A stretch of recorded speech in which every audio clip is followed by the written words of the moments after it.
Thank you very much. Hello, it's a pleasure to be here with you today. I'm replacing my colleague, Salua, who was meant to be presenting the panel today. I was called a little bit last minute. We learned yesterday that Salua had to go to hospital to give birth to a third child. So we're following that in real time. I have my colleagues here who will make us signs. If you want to make any bets, go ahead. It's the right time. So I'm very happy to be present. Thank you. I'm happy to be here on the panel. The FTQ was opened in 1983. It helps employees in their pensions. We're very focused in terms of social interplay at the moment. Of course, in all the new transactions that we make, we verify the people in this way. It's something that's very important. The fund is here for the Quebec businesses, of course. We invested about $100 million a month for about 1.2 billion for growth sectors and risk capital. It's a very important element for the ecosystem of the Quebec development. So I think everybody knows us all, of course. And as I said, we've got colleagues who are present. Don't hesitate to come and see me after. So currently, what brings us here today is, of course, an interplay that's very important right now to demonstrate the impact that fintech can have. So what we are going to do today is to go through these elements. So the fintech's based on, we're talking about 250 billion in asset management. Global market value of 5 trillion and industry growth expected over 23% over the next 5 years, which is tremendous. Au Québec, on a un écosystème qui est superbe. In Quebec, we have a superb ecosystem. It's a leader with more than 219,000 employees. It's exceptional. I'd like to present you Paul Allard, co-founder. Rim Charkani, qui est avec nous, co-founder and CEO of WALO. Co-founder and director of WALO. David Shorts and Radhika Wicca. Donc, pour commencer, so to begin, perhaps you can present yourselves and talk a little bit about yourselves and your business. Todd? Also from French to English. So Impak Ratings is a impact assessment and rating company that provides to the financial institutions with one of the highest quality of impact assessment of private and listed companies for them to integrate into their entire business process that type of data. And just to know that I think that the financial sector is living its biggest revolution after the technology fintech revolution. And this revolution requires not only a technology adoption, but also updating of their traditional expertise by integrating extra financial or impact data, environment, social, and governance data in all the businesses expertise of should it be banking, should it be credit analysis, risk analysis, and go on and so forth. So we provide them, most of our clients, we're 120 employees, 97% of our revenues in Europe, 80 employees in Quebec, not one client in Canada. Rim, I'm going to quote you. You mentioned that more than half of Canadians are living paycheck by paycheck. It's more pressing than ever to provide solutions that help kids to learn good financial habits. We need to build a solid foundation to ensure the financial well-being of future generations. That's our goal. So what can you add more? That's a great summary of what we do. So WALO is a fintech company based in Quebec.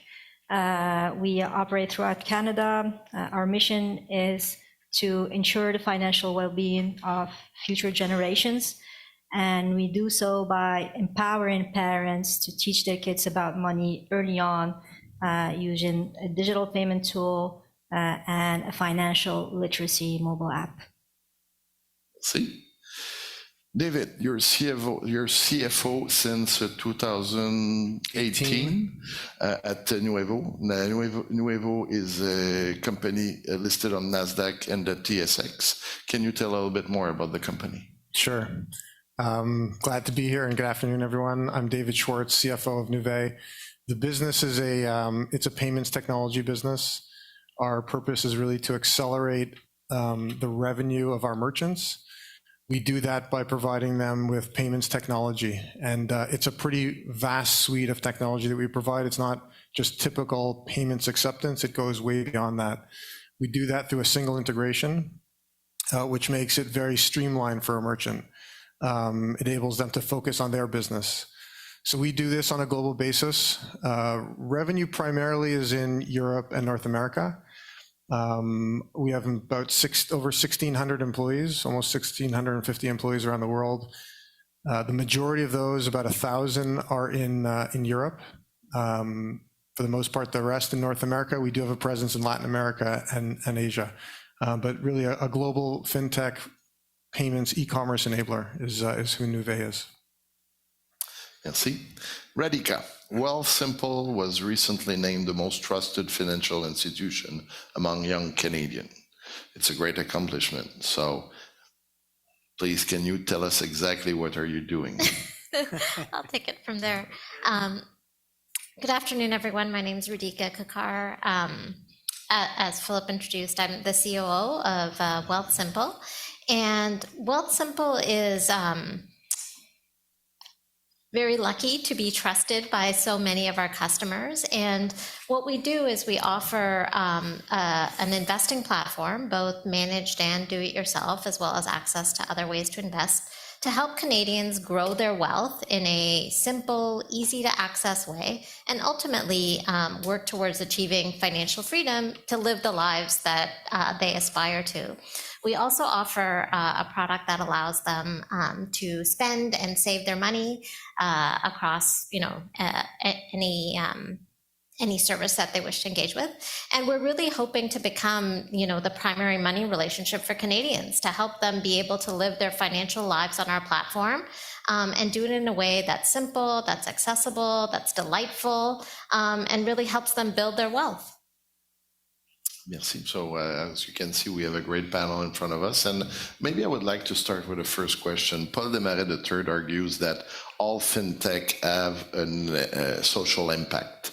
So the question that I have for you, how and where does social impact fit within different fintech business model? Maybe we can start with you, Paul. Yeah, unfortunately, it's not as easy as that. It's not a de facto statement.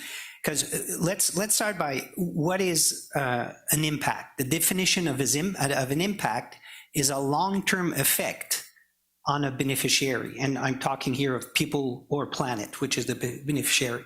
And to make sure that there's an impact, it has to be measured. And so it's not so obvious to say that automatically a fintech has a social impact. You need first to identify what are the beneficiary, what is the change, the permanent change, and what's the real impact of this specific beneficiary. So taking WALO as an example, that definitely in its mission has a very specific social impact. It's embedded in its mission to help give access to financial services to poor people that would otherwise not have access to that. But let's keep in mind that it's nice, the intention is important, but more so is the result, and the result needs to be measured and published. This is an impact. So it's not a given statement. It's not as obvious as it sounds like. You, Rim, this statement. I 100% agree with the nuance that you bring, Paul. I think all fintechs could potentially have a social impact, but the nuance is that an impact needs to be defined, a theory of change needs to be designed, the outcomes need to be, defined in advance and then measured to be able to say that there was an impact. But what I'd say before all of this, I think one of the most important things that bring impact to life in fintechs is the purpose. So if it's not deliberate in your purpose as a fintech company to have a positive impact on society, how could you have an impact if you're not stating it, you're not deliberate, you're not expressly including it in your mission? So I'd say these are, there's the intention, as you said, with the mission, the fact to embed it within your DNA, and then to be able to prove it, to talk the walk, to walk the talk afterwards. But David, in order to rebound on that, is it important for a young industry, a young, to find the impact in your mission, in what you say? For example, in the Fonds, our CEO Janie said that she wants us to do $12 billion over the next 5 years in impact. So we need in the T's of investment to find the impact in there. So is it important for a young industry like Fintech to go further and find its social mission in there? Yeah, I think that to the original statement, I believe that not just fintech, but all companies obviously have a social responsibility, and therefore, because of that responsibility, if they're doing their job properly, they should have a social impact. Certainly, some industries have more of a proximity to provide that social impact. I think from a fintech perspective, and I think about Nuvei as an example, our customers are businesses, and what we do from a social impact perspective is we'll enable them to grow globally, right? So from an access to finance perspective, that's something that's kind of top of mind for us. Fraud management, risk management, that's important. That has impact from a social perspective. In today's environment, where we're thinking about, the economic macro environment around us, helping them generate revenue, helping them do it through a way that's very effective, reduces their costs. So from our perspective, we want to drive revenue and drive efficiencies in our customers. For the most part, their customers are consumers. And so from that perspective, we do have that responsibility as well.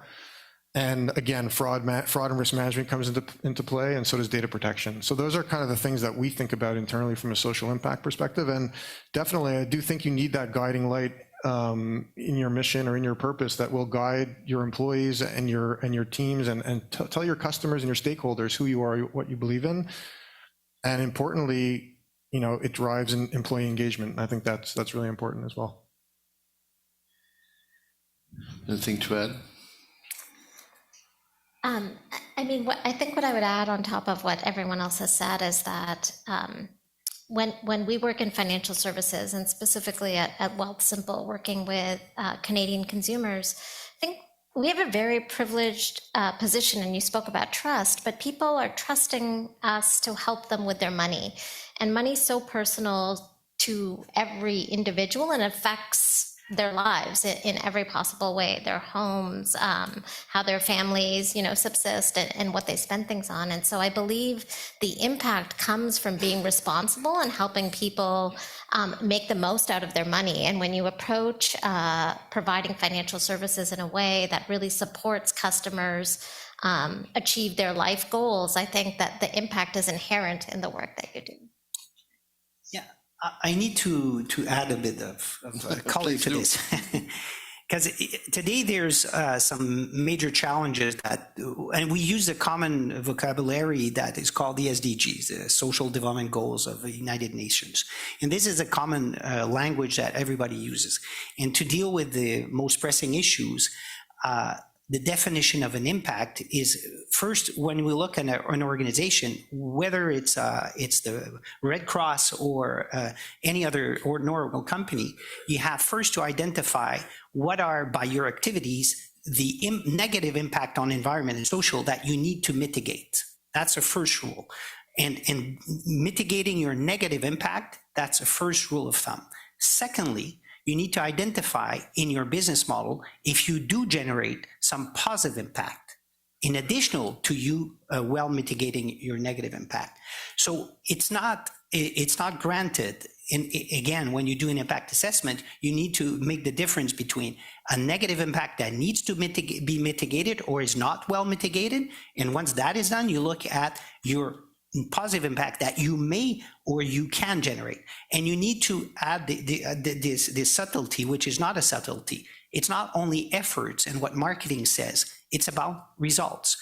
you were referring to the theory of change, which is when we talk about impact, is not only the result, the output, but the outcome that needs to be measured and benchmarked. And you also need to compare when, I'll give you an example, I may be filtering water and generating a million gallons of fresh water. Is that good or bad? I don't know. If it's in Montreal, who gives a, But if it's in Bangladesh, it is positive. And how much? What's the pricing? And I make a difference by my activities to a beneficiary or not? So this is a true impact. So we need to be very, very, very careful about falling into impact washing and greenwashing. So that's, and there's professionals to help companies, and that's what we do as a living. So I think it's important to put these subtleties into play. Very interesting. Radhika, this time I'll start with you. Over the past decade, digital tools have brought greater efficiency, accuracy, and transparency to the financial services. Services like electric payments, saving fund management, currency management, or home ownership of wealth is there. So how are fintech succeeding in facilitating access to the financial service that I just described?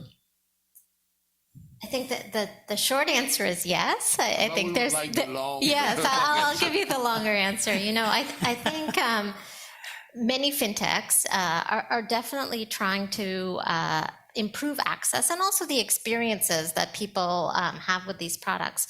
But let me start with, I think one of the types of services you mentioned was wealth management, and I'd actually like to reframe that, especially in the framing of impact to society, is that we're actually really focused on helping people build wealth or wealth building.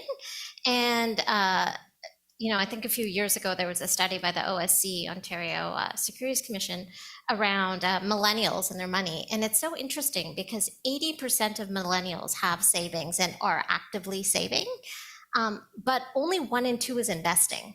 And, you know, there's many reasons for that. I think a lot of them, you know, came into their professional lives around the financial crisis.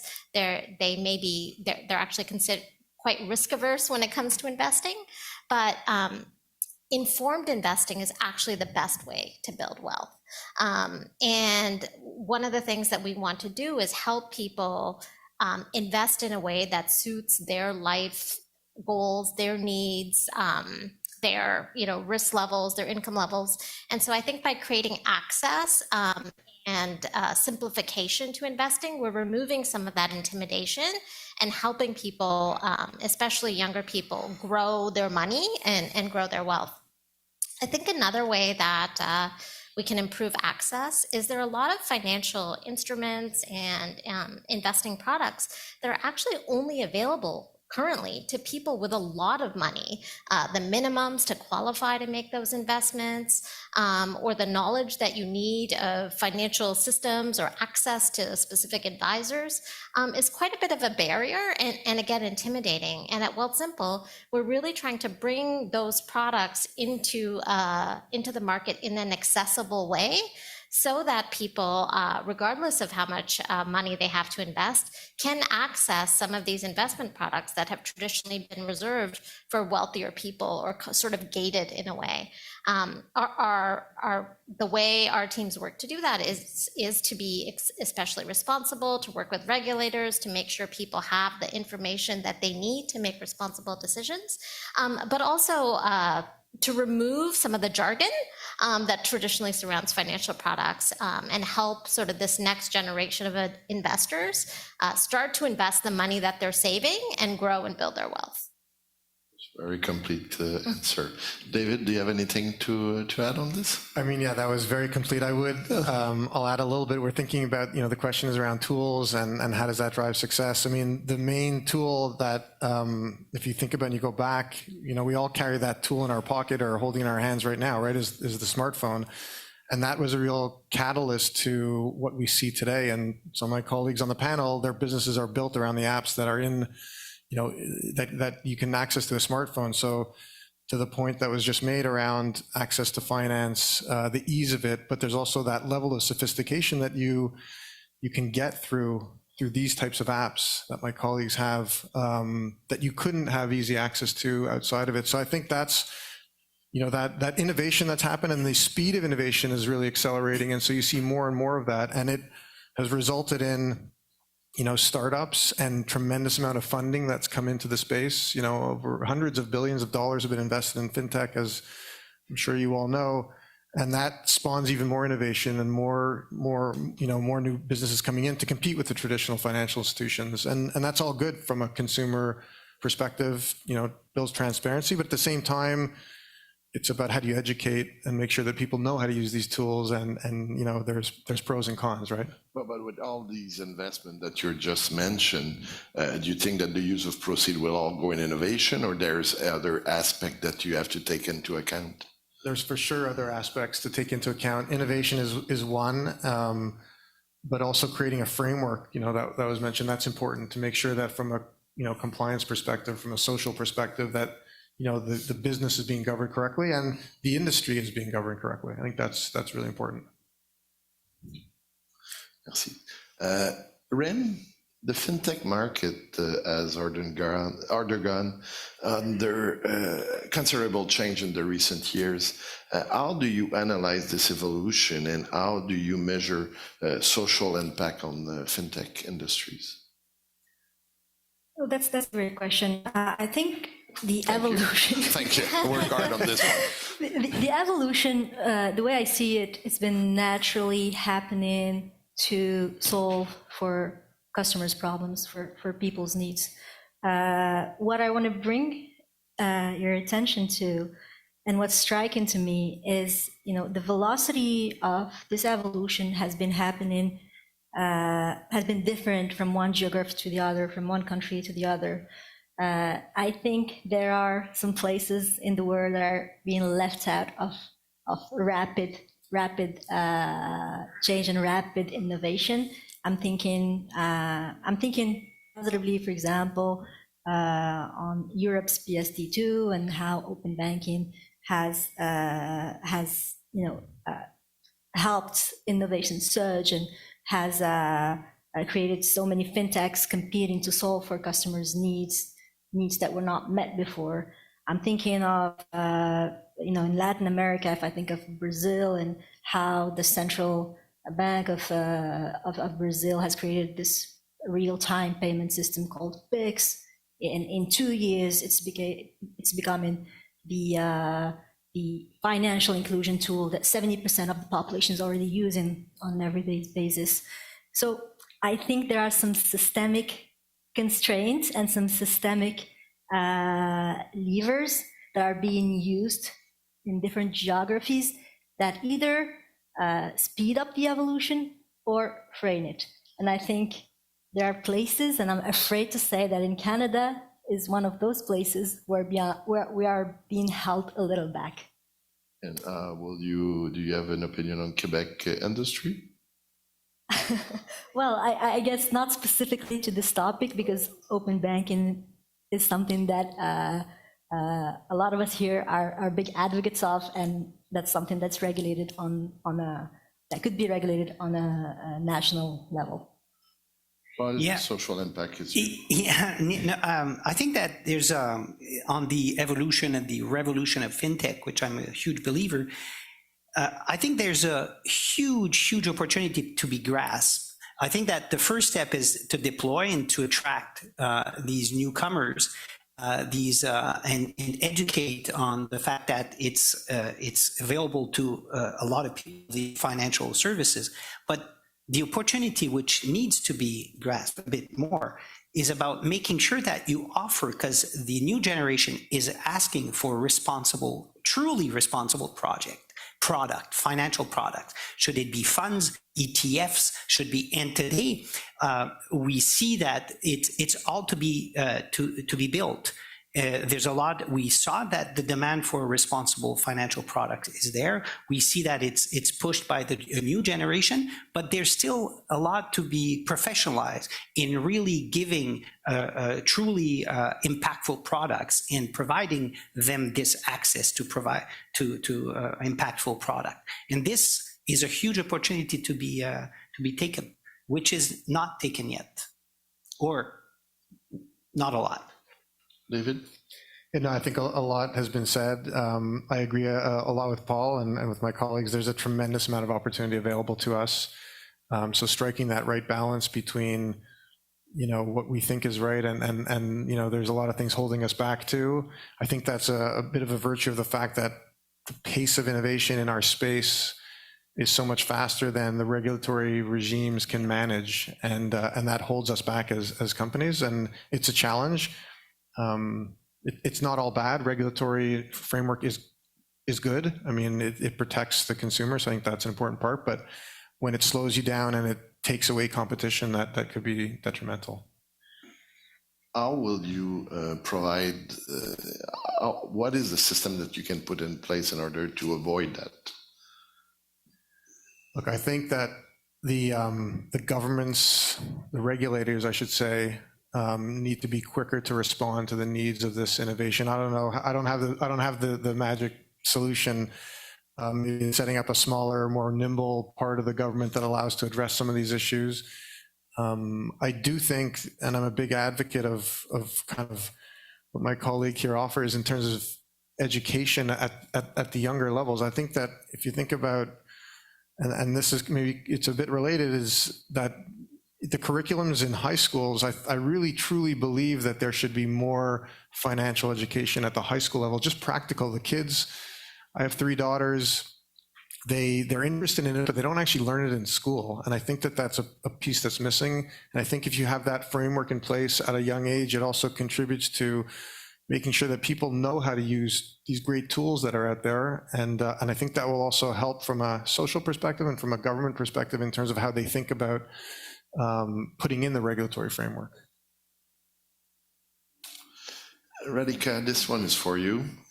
Michael Ketchen, the CEO of, that you know very well, of Wealthsimple, mentioned in the Toronto Star article, I think we spend too much time talking about financial education and too little on building better financial product. He said after that, the reason that we need so much financial education is because the product are too complicated, and if people use them without understanding them, they get into trouble with things like excessive amount of credit card debt. So how do you see the industry accelerating consumer financial literacy and drive the financial inclusion? Great quote from Mike, by the way. We want the long version as well. Yeah, the long version this time too. Well, it's interesting you use the term financial literacy, because it's actually a term that we try and avoid using at Wealthsimple, mainly because it almost puts too much of a burden on the consumer that you're either literate or not literate, right? And that there's so much that you need to adapt to the financial industry and learn their terms and learn their language to be able to take use of financial services or financial products. And so our push or emphasis is really on building simple products that are transparent, that are easy to understand, that are jargon-free. And so when you choose to invest or you want to do a financial transaction, the product actually guides you or provides you or explains things in such a way that it isn't intimidating and does support the education as part of the process. And so that's something we put a huge emphasis on.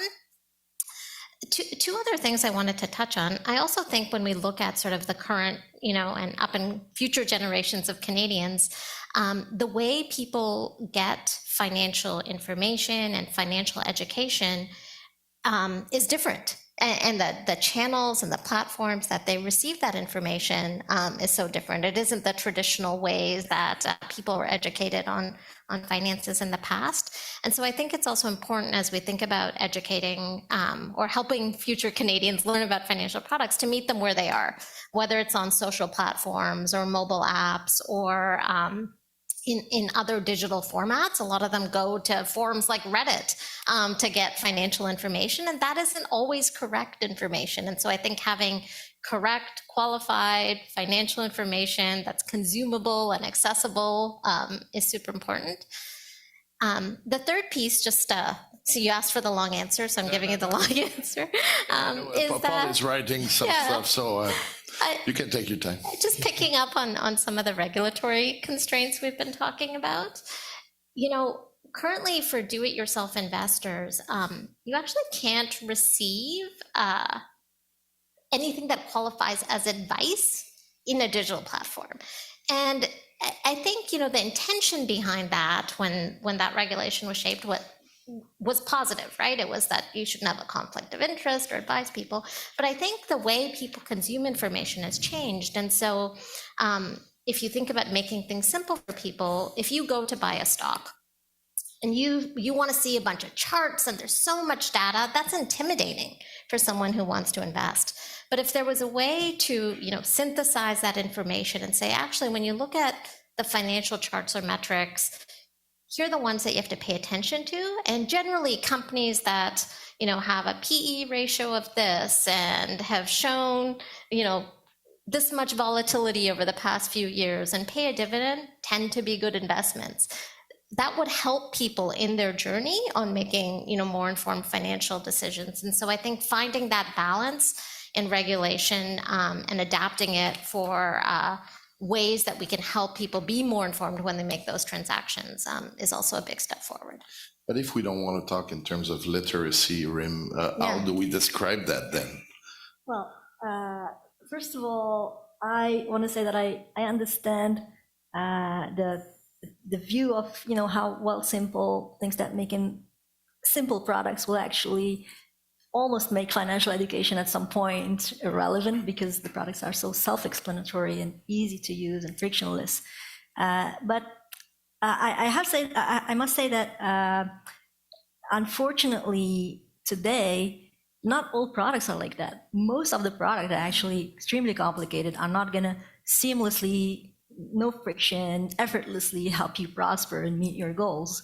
So I kind of think that there is a complementary approach to this, and I believe that it goes through education. And I think we can debate like the terminology education or literacy, because there's actually a specific definition of financial literacy, but let's not get into that. I think financial education, people who are more able to make better decisions, are actually going to drive the demand for those great products like the likes of Wealthsimple and others.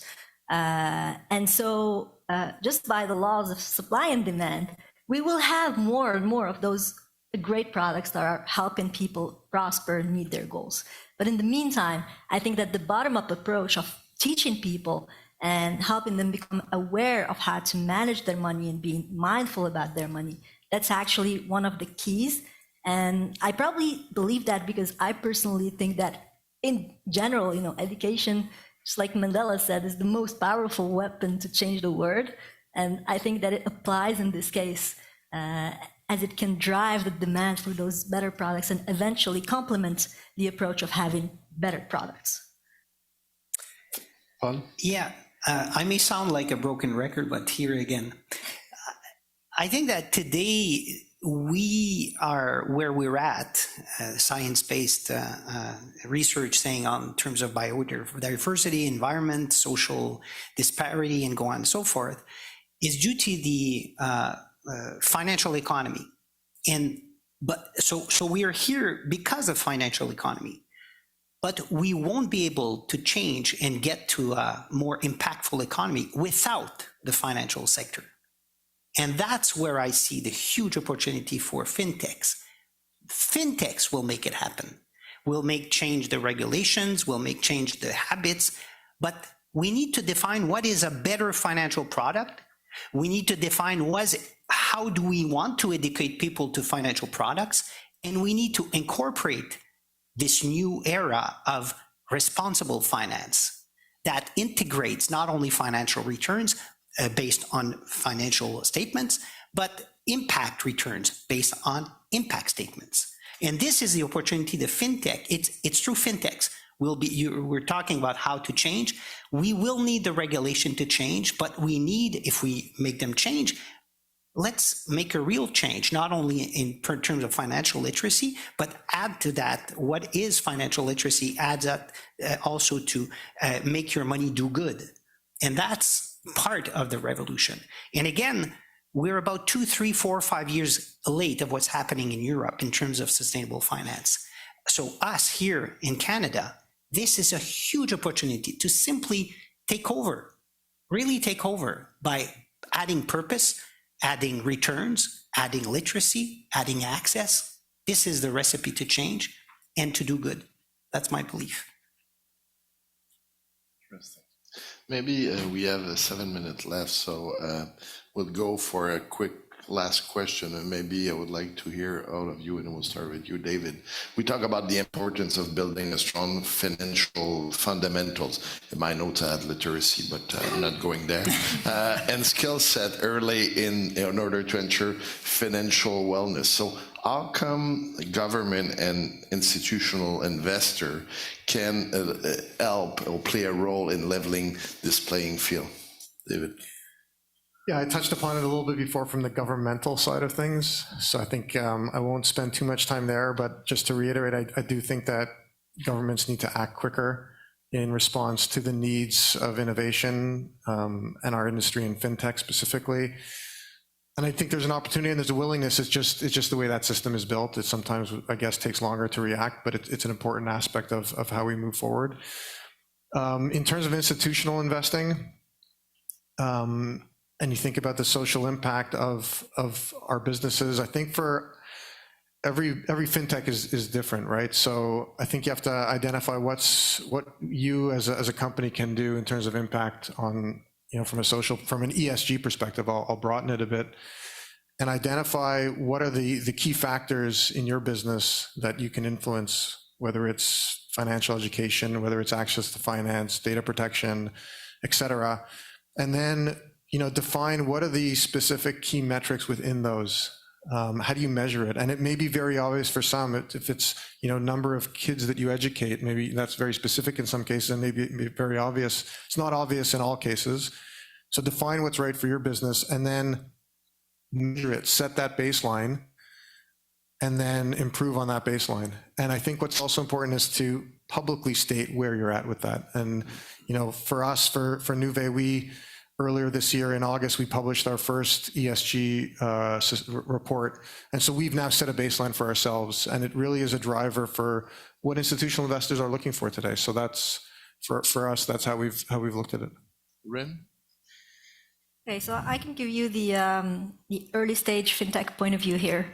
I think our advantage as early stage fintechs is that we're responding to a very specific need. We're laser focused on solving something. We're nimble. We're able to iterate, to actually move fast. But we are actually what would help us scale. What would help us have a bigger impact is if we're able to collaborate with bigger players more often. If we're given opportunities to add value and collaborate and have a bigger impact together. Because I think there's some amazing complementarities that can be achieved by just working together and finding solutions to both our customers' issues, basically. Radhika, and we'll finish with you. I think with the different responses, we're interpreting your questions slightly differently. But, I think when it comes to helping, just like measuring the impact that we've had, especially when it comes to society, one of the things that is important to us is, and I've talked about access quite a bit, is the number of people that we are serving that have historically been underserved by financial services and financial institutions.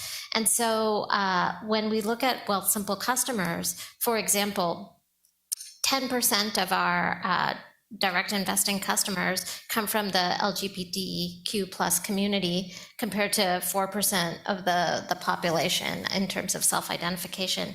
And so that to me just shows that, again, we're opening access, we're removing the barriers that potentially someone from a community may have had working with a traditional financial institution.